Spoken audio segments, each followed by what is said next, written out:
Hey, thanks everyone. Welcome to Build. I'm your host, Brittany Jones Cooper, and today I'm chatting with Jacki Weaver. She's here to talk about her film Poms and the new Epix series Perpetual Grace LTD, which follows a man trying to scam a pastor and his wife, played by Weaver. But as the con gets underway, he quickly finds out that the duo, lovingly referred to as Ma and Pa, are more dangerous than they look. Here's the trailer. So where's the old stash? The old stash. James, I've been helping people mend for 30 years. I know all about old stash. Mattress. At the Charleston there. In Montague. I knew you had the stash. I've helped shooters, tutors, tweakers, meth geeks, speed freaks, drippers, zippers, trippers, hoppers and droppers. All of God's children. Get it, honey? And now I'm gonna go chuck your stash after I shop for the pantry and have my pedicure. Put your hands together for Jacki Weaver.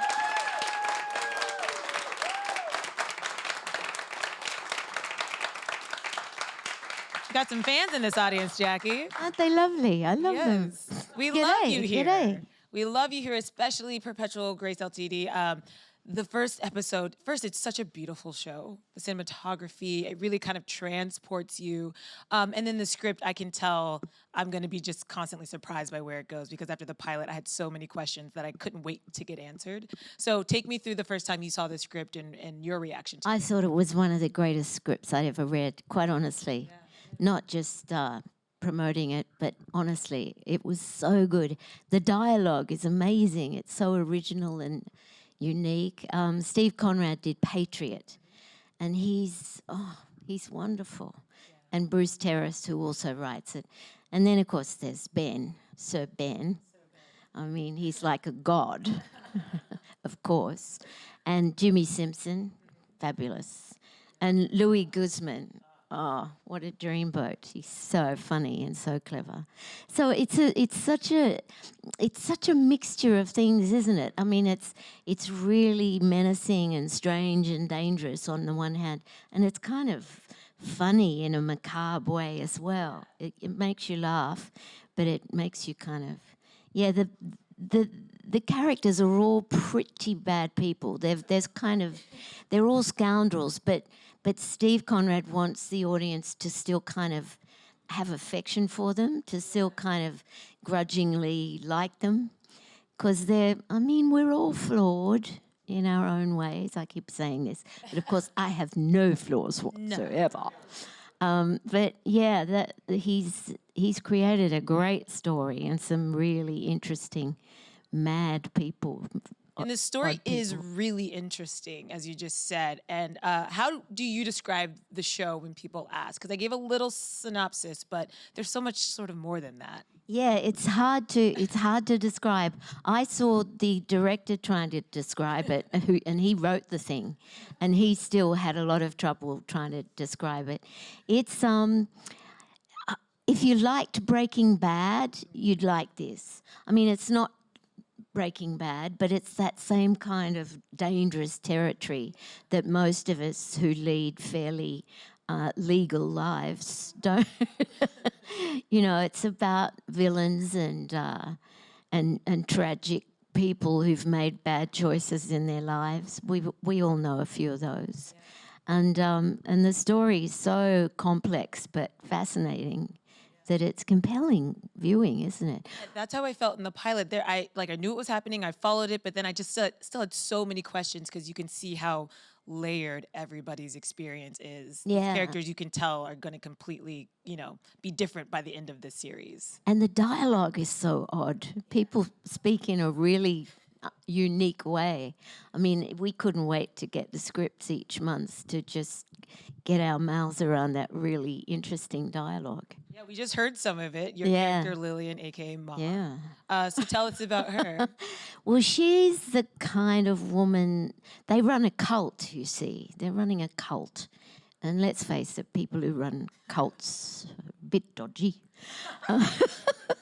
And she's sort of, can you understand me? Because I'm Australian. You are.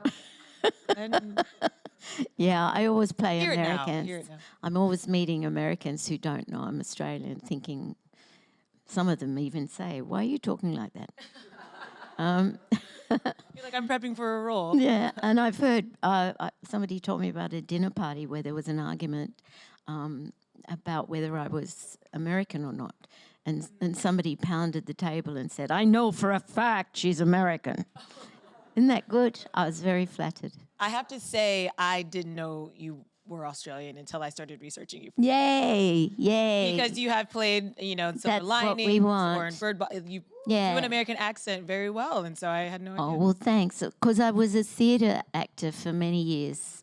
So I did so many American plays, some of them for many performances. One, I did an American musical that was huge in the 80s. Marvin Hamlish and Neil Simon called, they're playing our song, and I did 559 performances of that. And playing... Oh, thanks. Thank you. That is a lot, isn't it? Before I did that show, I was like an airline pilot in that I would never have a drink for 8 hours before going on stage. By the time I got to 400 performances, I couldn't go on stage unless I had a glass of wine. Because, it's singing and dancing and remembering all that dialogue. It's only a two-hander. Anyway, I keep digressing. I'm ruining your train of thought. This. Don't you guys? We have plenty of time, Jacki. Oh, I know. We were talking about being an American. Well, I've done a lot of American classics as well as a lot of contemporary American plays.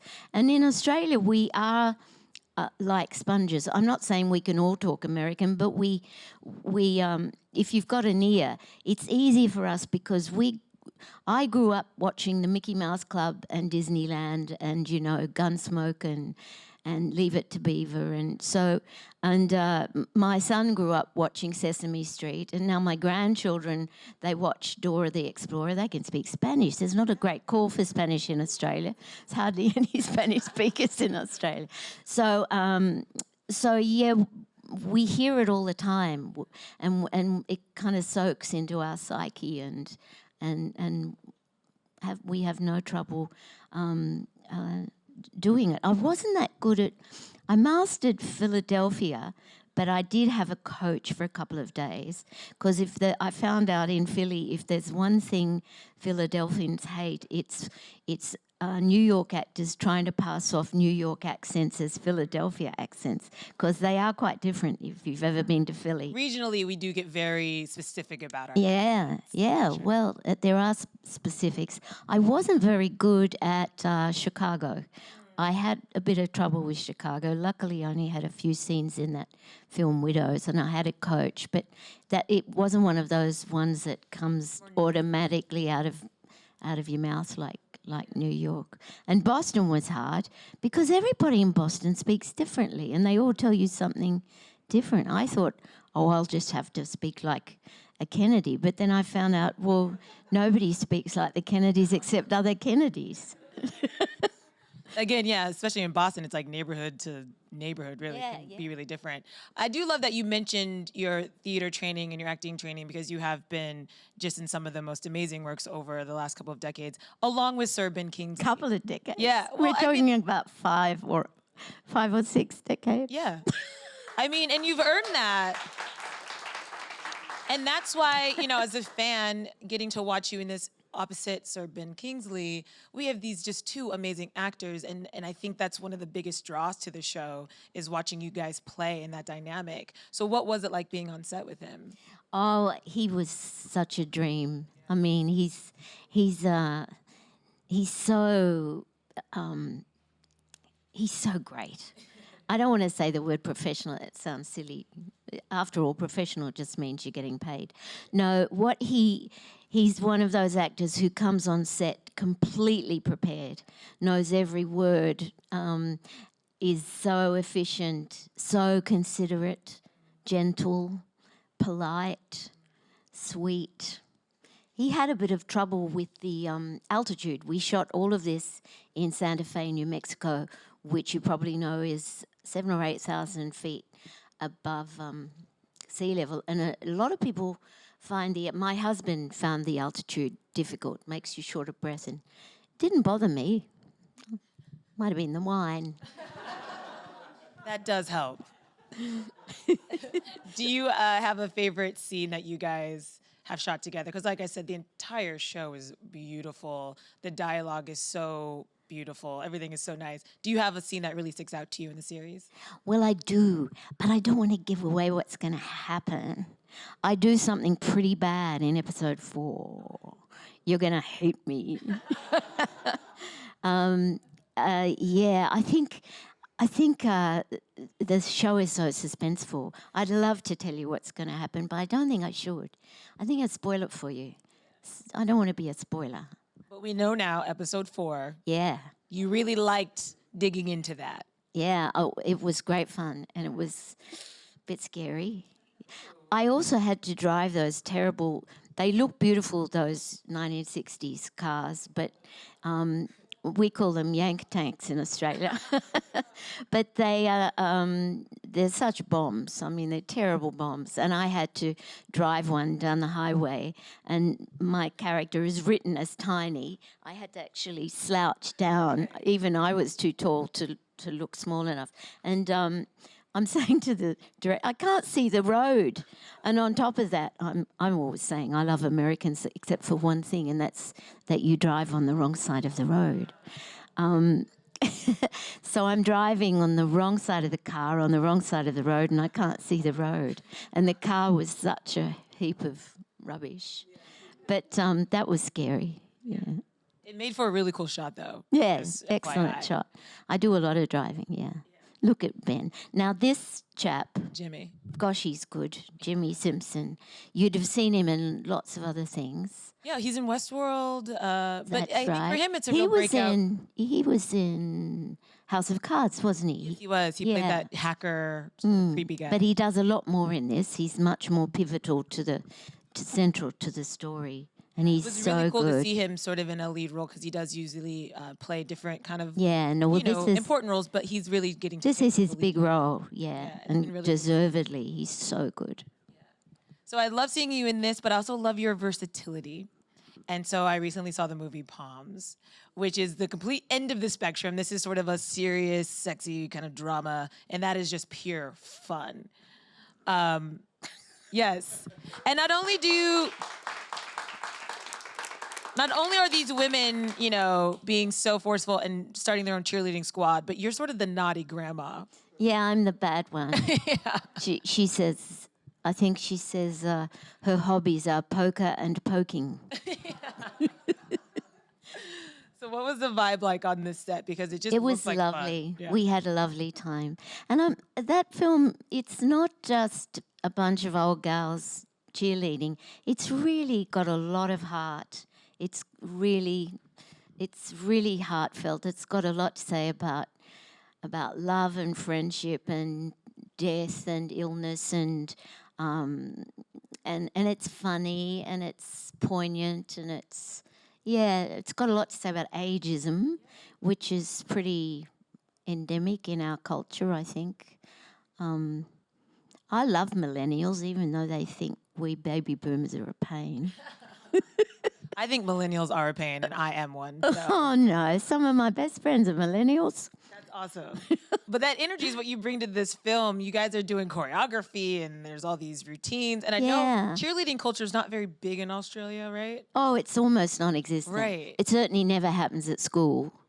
So that was all new for me. I mean, I've been in musicals, so I've done a bit of dancing, but and our choreographer was the great Marguerite Derricks, who does Marvelous Mrs. Maisel. She's a brilliant choreographer. She does a lot of Broadway shows, and she's fabulous. But she had to be very patient with us because we're all, you know, on the wrong side of 60, and we. Diane Keaton is just as adorable as she seems.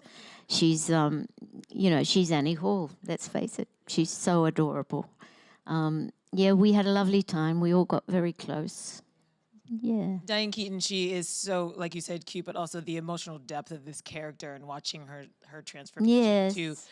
got very emotional for me. I mean, it really, like you said, there's all these themes underneath the cheerleading that make it such an impactful watch. And all my male friends, I don't know one who didn't shed a tear during Poms.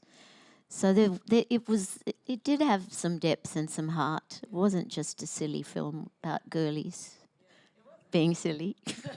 And you mentioned ageism, which is very real and really pervasive, especially in the entertainment industry. But I want to note out that you had, a fruitful career before you came to Hollywood, but you really broke through in Hollywood in your early 60s. Yeah, I was 63 when I came to Hollywood, and I only came because I was invited. It wasn't on my agenda. I always thought it was too pie in the sky and impossible. And I was kind of content in Australia with,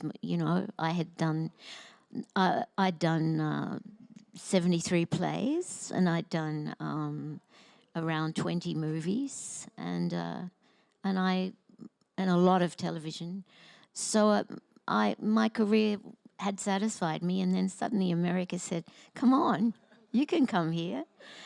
Whereas I would never have dreamt of going there on spec, and I don't think I've got the guts for that, because I see young people go to Hollywood all the time. A lot of them succeed, but a lot more don't, and I don't think I had the guts to do that. So I was terribly lucky what happened to me. Fairly unique for that to happen to a woman of 63. But how does that feel to have that be just another shift in your career? Does it mean more now, do you think, coming to you at 63 than it would have maybe at 23? Well, my life has totally changed, because since I came to Hollywood 9 years ago, I've done 25 American films, and another 6 in Australia. Yeah. It's I can't believe it myself, and I'm in two minds about it. I either will keep slogging away like darling Betty White, who is now 97 and hasn't worked for a couple of years, but was still working at 95. Well, I'm 72 now. That gives me another 23 years. I could still be going. On the other hand, I'm totally prepared if suddenly it all evaporates and I just go back to Sydney, Australia, and I'll still love America. Because I've been coming to New York City since 1972. That's how much I love New York. I've always wanted to live here. But now that I've been here for a few blizzards in the winter, I don't think so. Australia looks pretty good when it's winter up here. Well, I didn't see snow until I was about the year I turned 40. Because it doesn't snow much in Australia. It's a big place, Australia, people don't realise it is the same size as the continental United States. To go from Sydney to Perth is the same as New York to LA. It's a very big place. And New Zealand is a tiny little place. And very beautiful, New Zealand. Very beautiful. Great place to live. But they're very different. Don't ever mistake one for the other. New Zealanders particularly get quite offended if you think they're Australian, because they're not. We don't care. She's clearing it up here. They're not. We're all convicts.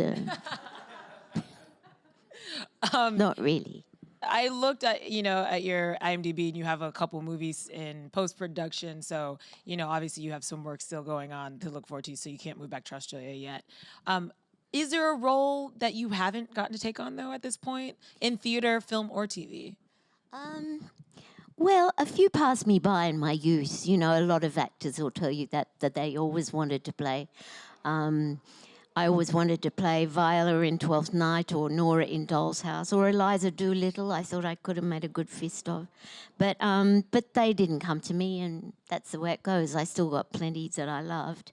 As far as now, there's a few directors I'd love to work for, and that probably won't happen, but you can dream.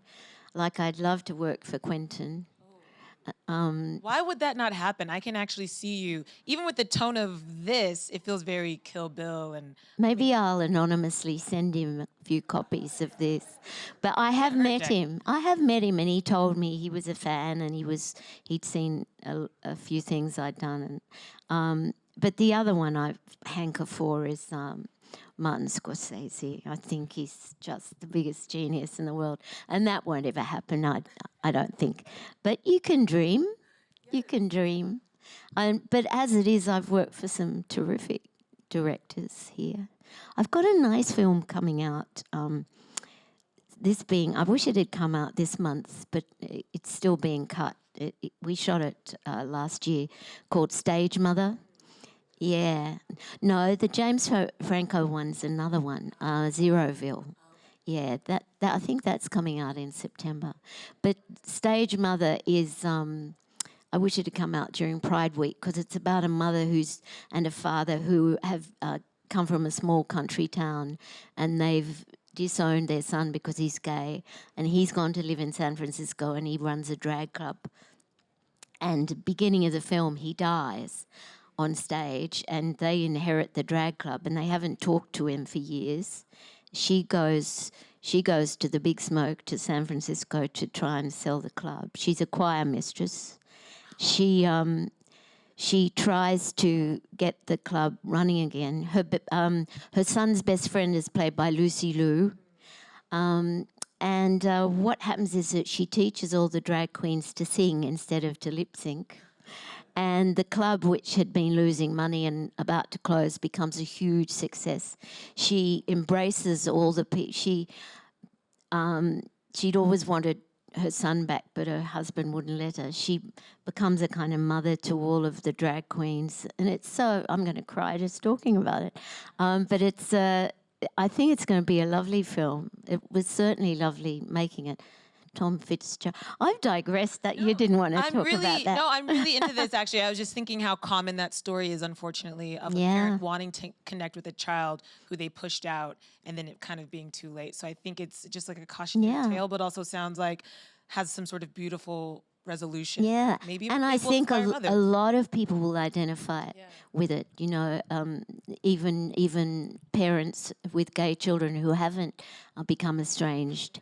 But it also rings a bell for people, those of us without gay children, because a mother's a mother. Doesn't matter what your child turns out, you'll always be their mother. I'm going to cry now. I'm really looking forward to that. I'm really looking forward to that. We do have a couple of questions before we get out of here. Okay. So who do we have first right here? Hello, Jacki. What are you most proud of in your amazing career and in your life? In my life, it has to be my son and my grandchildren. It's pretty ordinary answer, isn't it? I've only got one son. I always wanted 4 kids, but I've got one son and a grandson, 12, and a granddaughter, 8. And they are, their mother, my daughter-in-law, is Japanese. So they are very beautiful-looking Eurasian children. And when we go out together, they say, "Where did you get those children from?" And I say, "They're blood, they're blood." So that's what I'm proudest of in my life. Also, that my son turned out to be a fairly contented human being, because you never know how your poor kids are going to turn out. He has his moments. Most proud of in my work, I don't know. I'm kind of proud of my sanity, because it's easy to go crazy being an actor. And I've played so many different characters. I love getting inside other people's heads. And I love that I've managed to stay sane and not get crazy with temperament, to keep my temper. I lose my temper sometimes, about once a year. But I try not to do it on set, because I don't think people who stack on temperamental turns on set, it doesn't help anyone. It doesn't help them, but it makes everyone else unhappy. I think, I'm proud of being well-behaved most of the time. That's a great answer. Because we know a lot of actors who are not well-behaved. I once went on stage drunk. I'll never do that again. Can you tell us how that almost happened? Oh, well, I'm not making excuses, but it was soon after my mother died and I was pretty miserable. And I went out one afternoon before a show and I just drank too many. I should have had 2 wines. I had about 6. I got on stage and I stood in the wings and I actually prayed. I don't do that often. I stood in the wings and said, if you get me through this, I won't drink again. And whoever it was got me through it. The other actors got me through it too. And I had long monologues, but I got through them all. I did one little slip of the tongue. And I went home and I didn't have a drink for 2.5 years. I did say forever, but 2.5 years isn't bad. I think the debt's repaid after 2 Yeah, I years. think so.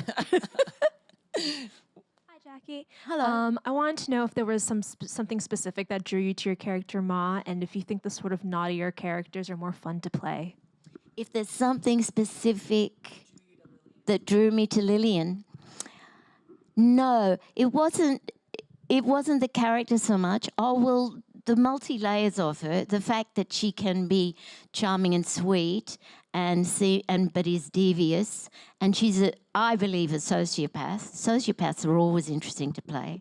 I mean, they're people without a conscience who take what they want, and they often do it pretending to be good people, sweet people. Think Ted Bundy, think Jeffrey Dahmer.